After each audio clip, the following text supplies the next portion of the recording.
साई राम, ओम साई राम, ओम साई राम, ओम साई राम।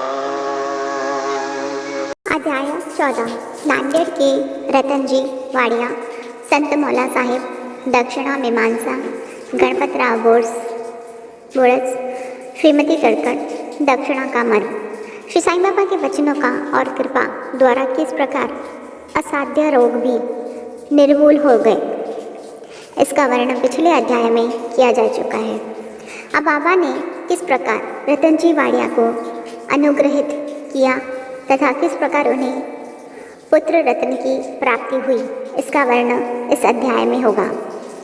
इस संत की जीवनी सर्व प्रकार से प्राकृतिक और मधुर है। इसके अन्य कार्य भी जैसे भोजन, चलना फिरना तथा स्वाभाविक अमृतोपदेश बड़े ही मधुर हैं। वे आनंद वेग के अवतार हैं। इस परमानंद का उन्हें अपने भक्तों को भी रसा स्वाद कराया और इसीलिए उन्हें उनकी चिरस्मृति बनी रही। भिन्न भिन्न प्रकार के कर्म और कर्तव्यों की अनेक कथाएं भक्तों को उनके द्वारा प्राप्त हुई, जिससे वे सत्य मार्ग का अवलंबन कर सकें। बाबा की सदैव यही इच्छा थी कि लोग संसार में सुखी जीवन व्यतीत करें और वे सदैव जागरूक रहकर अपने जीवन का परम लक्ष्य आत्मानुभूति या ईश्वर दर्शन अवश्य प्राप्त करें।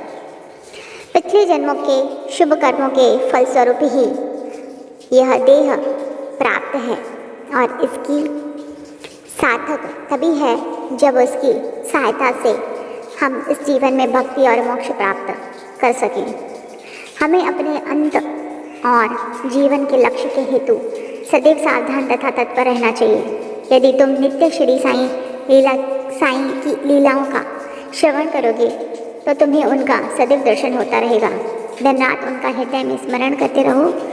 इस प्रकार आचरण करने से मन की चंचलता शीघ्र नष्ट हो जाएगी। यदि इसका निरंतर अभ्यास किया गया तो तुम्हें चैतन्य धन से अभिन्नता प्राप्त हो जाएगी।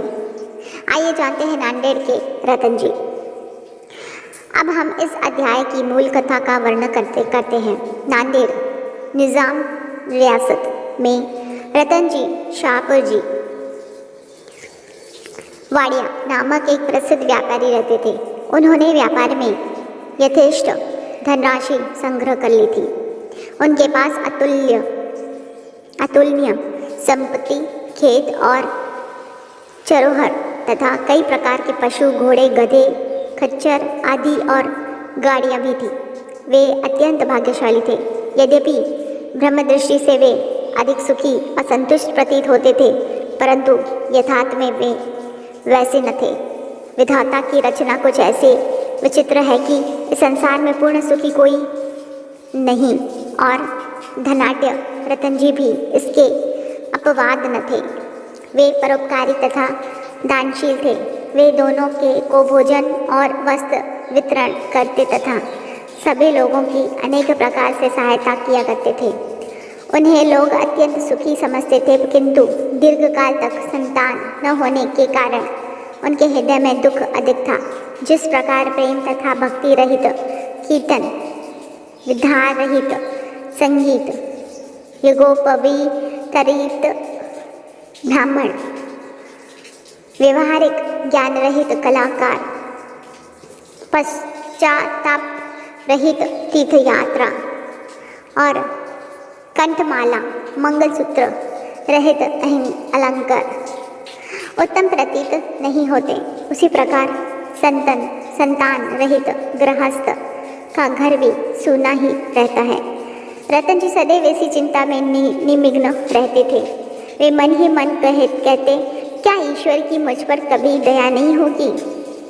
क्या मुझे कभी पुत्र की प्राप्ति नहीं होगी? इसके लिए वे सदैव उदास रहते थे।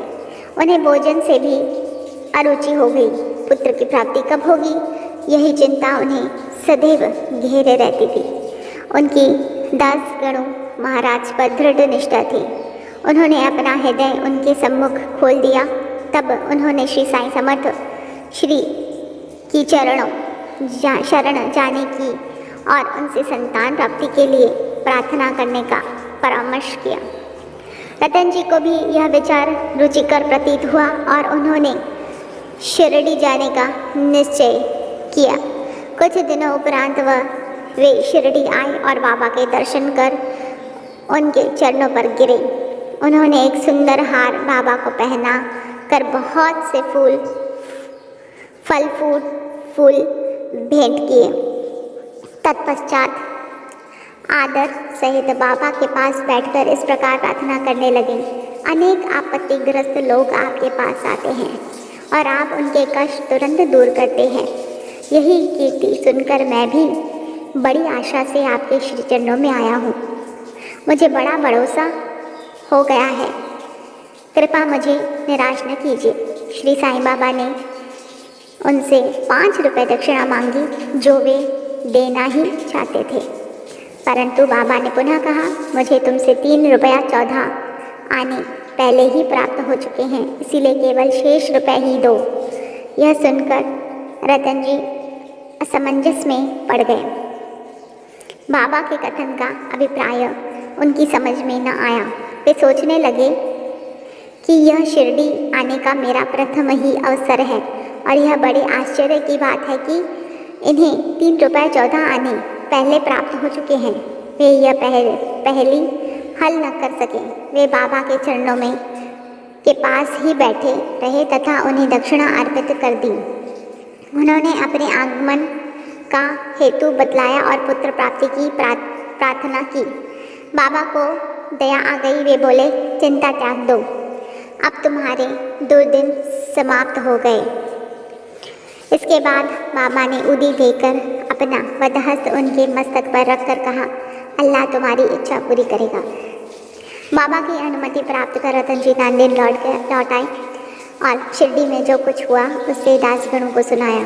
रतन जी ने कहा, सब कार्य ठीक ही रहा। बाबा के शुभ दर्शन हुए, उनका आशीर्वाद और प्रसाद भी प्राप्त हुआ, परंतु वहाँ की एक बात समझ न आई। वहाँ पर बाबा ने कहा था कि मुझे 3 रुपये 14 आने पहले ही प्राप्त हो चुके हैं, कृपया समझाइए कि इसका क्या अर्थ है।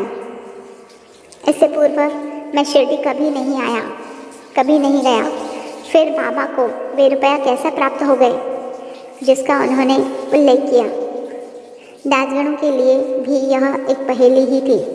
बहुत दिनों तक वे इस पर विचार करते रहे। कई दिनों के पश्चात उन्हें स्मरण हुआ कि कुछ दिन पहले रतन जी ने एक यवान संत मौली साहिब को अपने घर आतिथ्य के लिए निमंत्रण किया था तथा उसके निमित्त उन्होंने कुछ धन व्यय किया था। मौली साहिब नांदेड़ के एक प्रसिद्ध संत थे जो कूली का काम किया करते थे। जब रतन जी ने शिरडी जाने का निश्चय किया था, उसके कुछ दिन पूर्व ही मौली साहब अनायास ही रतन जी के घर आए। रतन जी उनसे अच्छी तरह परिचित थे तथा उनसे प्रेम करते थे, इसीलिए उनके सत्कार में उन्होंने एक छोटी सी जलपान की व्यवस्था भी की थी। दासगणों ने रतन जी से आतिथ्य के खर्च की सूची मांगी और यह जानकर सबसे आश्चर्य हुआ कि खर्चा 3 रुपये 14 आने ही हुआ था, न इससे कम था और न अधिक। सबको बाबा की त्रिकालज्ञता विदित हो गई।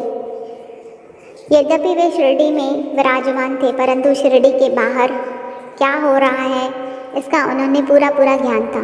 यथार्थ में बाबा भूत भविष्य और वर्तमान के पूर्ण ज्ञाता और प्रत्येक आत्मा तथा हृदय के साथ संबंध थे।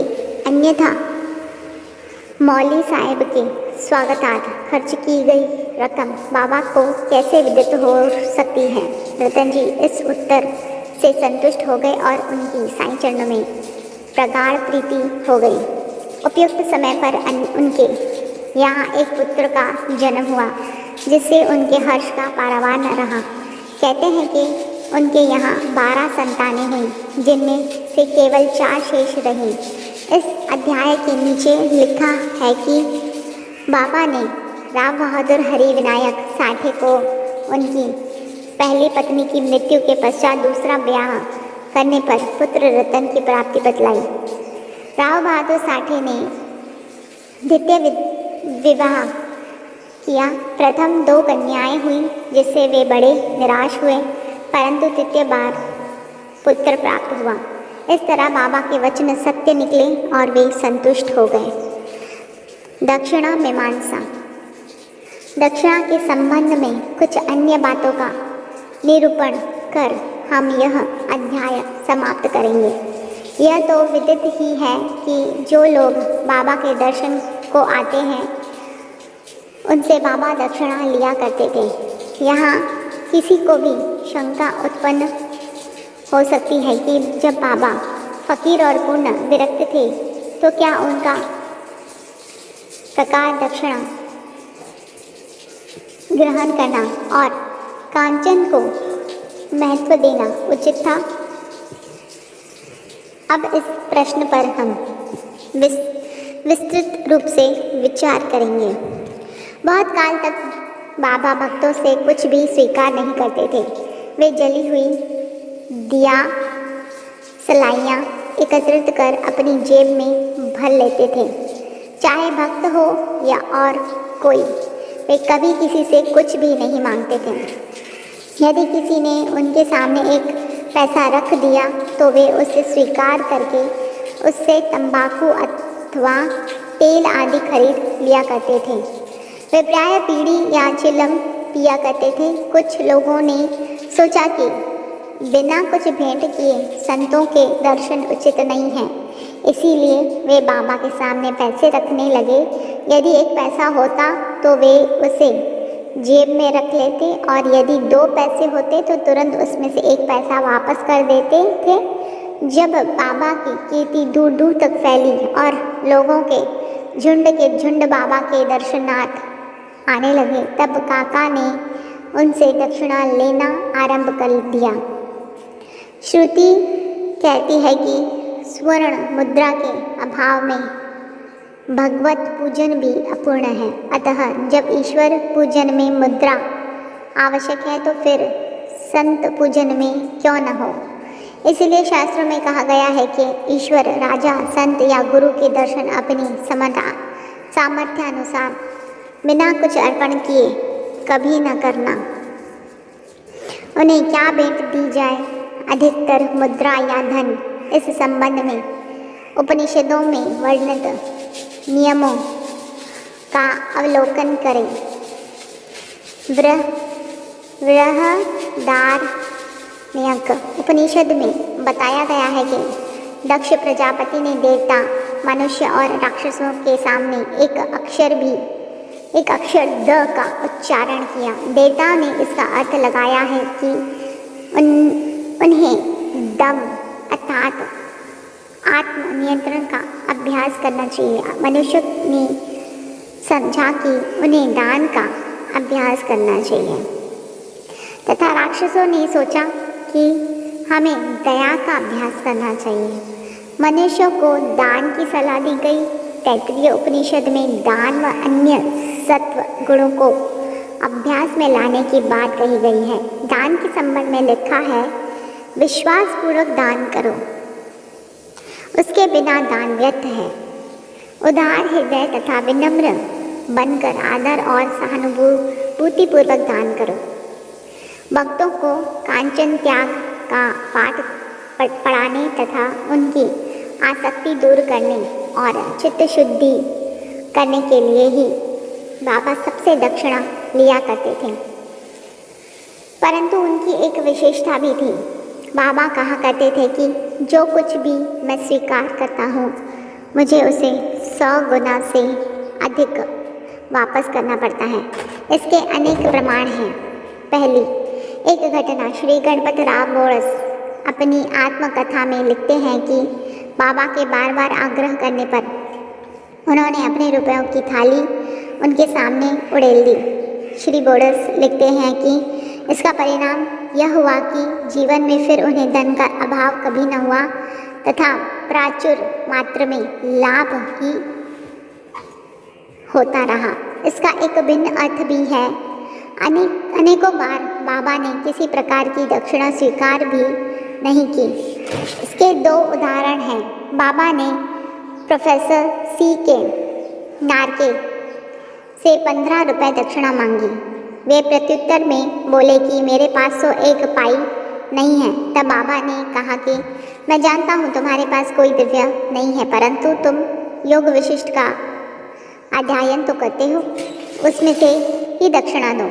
यहाँ दक्षिणा का अर्थ है पुस्तक से शिक्षा ग्रहण कर हृदयंगम करना, जो कि बाबा का निवास स्थान है। दूसरा, एक दूसरी घटना में उन्होंने एक महिला श्रीमती R.A. तड़कर से 6 रुपया दक्षिणा मांगी। महिला बहुत दुखी हुई क्योंकि उनके पास देने को कुछ भी न था। उनके पति ने उन्हें समझाया कि बाबा का अर्थ तो शरीरी पुओं से है, जिन्हें बाबा को समर्पित कर देना चाहिए। बाबा इस अर्थ से सहमत हो गए। यह ध्यान देने योग्य है कि बाबा के पास दक्षिणा के रूप में बहुत सा द्रव्य एकत्रित हो जाता था। सब द्रव्य से उसी दिन व्यय कर देते और दूसरे दिन फिर सदैव की भांति निधन बन जाते। जब उन्होंने महासमाधि ली तो 10 वर्ष तक हजारों रुपए दक्षिणा मिलने पर भी उनके पास स्वल्प राशि ही शेष थी। संक्षेप में दक्षिणा लेने का मुख्य ध्येय तो भक्तों को केवल शुद्धिकरण का पाठ ही सिखाना था। आइए जानते हैं दक्षिणा का मर्म। ठाणे के श्री B.V. देव सेवानिवृत्त प्रांत मामलादार, जो बाबा के परम भक्त थे, इस विषय पर एक लेख साई लीला पत्रिका भाग 7वां पृष्ठ 623 अन्य विषयों सहित प्रकाशित किया है, जो निम्न प्रकार है। बाबा प्रत्येक से दक्षिणा नहीं लेते थे। यदि बाबा ने बिना मांगे किसी ने दक्षिणा भेंट की तो वे कभी तो स्वीकार कर लेते और कभी अस्वीकार भी कर देते थे। वे केवल भक्तों से ही कुछ मांग करते थे। उन्होंने उन लोगों से कभी कुछ न मांगा जो सोचते थे कि बाबा के मांगने पर भी दक्षिणा देंगे। यदि किसी ने उनकी इच्छा के विरुद्ध दक्षिणा दे दी तो वे वहाँ से उसे उठाने को कह देते थे। स्त्री और बालकों से भी वे दक्षिणा ले लेते। उन्होंने सभी धनाढ़ियों या निर्धनों से कभी दक्षिणा नहीं मांगी। बाबा के मांगने पर भी जिन्होंने दक्षिणा न दी उनसे वे कभी क्रोधित नहीं हुए। यदि किसी मित्र द्वारा उन्हें दक्षिणा भिजवाई गई होती और उसे स्मरण न रहता तो बाबा किसी न किसी प्रकार उससे स्मरण कराकर वह दक्षिणा ले लेते थे। कुछ अवसरों पर वे दक्षिणा की राशि भी में से कुछ अंश लौटा भी देते और देने वालों को संभाल कर रखने या पूजन में रखने के लिए कह देते थे। इससे दाता या भक्त को कुछ लाभ पहुंचता था। यदि किसी ने अपनी इच्छित राशि से अधिक भेंट की तो वे वह अधिक राशि लौटा देते थे। किसी से तो वे उसकी इच्छित राशि से भी अधिक मांग कर बैठते थे और यदि उसके पास नहीं होती तो दूसरे से उधार लेने का या दूसरों से मांगने को भी कहते थे।